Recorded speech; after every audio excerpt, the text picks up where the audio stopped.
मैं भी राम भक्त कवियों की कतार में थोड़ा आगे या पीछे दिखूं, सोचा राम पर एक खूबसूरत कविता बनाऊंगा, उसे अपने भाव सुमनों से सजाऊंगा, जनता को सुनाऊंगा और उससे आशीर्वाद पाऊंगा। जनता को सुनाऊंगा और उससे आशीर्वाद पाऊंगा। सोचा राम के किस चरित्र पर कविता बनाऊं, सोचा राम के किस चरित्र पर कविता बनाऊं, उसे अपने शब्द सुमनों से सजाऊं। मन में आया राम की पितृभक्ति पर कविता बनाता हूं। मन में आया राम की पितृभक्ति पर कविता बनाता हूं, उसे स्वर्णिम अक्षरों से सजाता हूं और जनता को सुनाता हूं। लेकिन तभी मुझे ध्यान आया था, मैंने 2 महीने पहले अपने बूढ़े पिताजी को वृद्धाश्रम पहुंचाया था। तभी मुझे ध्यान आया था कि मैंने 2 महीने पहले अपने बूढ़े पिताजी को वृद्धाश्रम पहुंचाया था। राम ने तो अपनी पिता की आज्ञा का पालन करते हुए राजमहल को ठुकराया था, लेकिन मैंने एक छोटे से मकान पर जल्दी कब्जा पाने के लिए अपने अशक्त पिता को घर से भगाया था।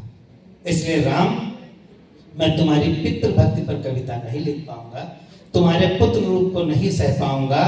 राम मुझे माफ करना, राम मुझे माफ करना, मैं तुम्हारे पुत्र रूप को देखकर बहुत शर्मिंदा हूं। अपने बूढ़े पिताजी को घर से निकालकर आज भी बेशर्मी से जिंदा हूं, आज भी बेशर्मी से जिंदा हूं, आज भी बेशर्मी से जिंदा हूं। इसलिए राम के पुत्र धर्म पर कविता नहीं बनाऊंगा, मैं कोई दूसरा चरित्र उठाऊंगा। इसलिए राम के पुत्र धर्म पर कविता नहीं बनाऊंगा, मैं कोई दूसरा चरित्र उठाऊंगा।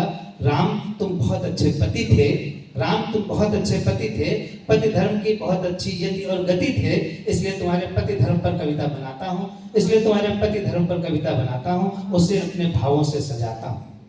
लेकिन मैं तो अपनी पत्नी को कर्मचारी समझता हूँ, लेकिन मैं तो अपनी पत्नी को कर्मचारी समझता हूँ, उसे अपने हर क्रोध हर गुस्से का अधिकारी समझता हूँ। मैं यहाँ तक उस पर क्रोधित हो जाता हूँ कि उसका बनाया हुआ स्वादिष्ट खाने का थाल भी फेंक आता हूँ।